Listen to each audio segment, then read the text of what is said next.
to your night.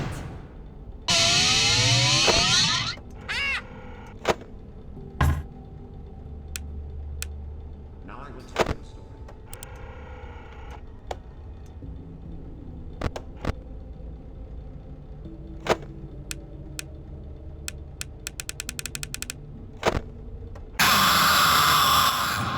Well, it seems that your journey has ended.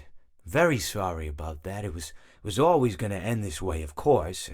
If it weren't by me, it would have just been by some other, terrible thing. Just, you could not imagine how terrible it would be. Just, I get scared thinking about it. I'm glad it's not me. It reminds me of a time I was speaking to my good friend Orville. We were sitting on a park bench watching the pigeons. I was on the left, he was on the... Oh, wait, was I on the right or left? Anyways, it doesn't matter. We were sitting on there watching the pigeons. And I said to Orville, "Friend, those birds are frozen." And he kind of looked at me like I'd lost my mind. But I reminded him that it was winter, and often birds will sit in a tree until they freeze.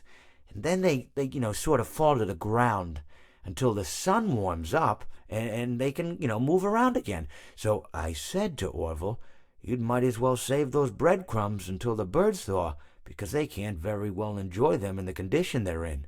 To which he asked what I meant, and asking what condition the crumbs should be in before he threw them to the birds, assuming that I meant the birds couldn't enjoy the breadcrumbs in the condition that the crumbs were in, when in fact I had meant the birds could not enjoy them in the condition that the birds were in, considering that the birds were frozen.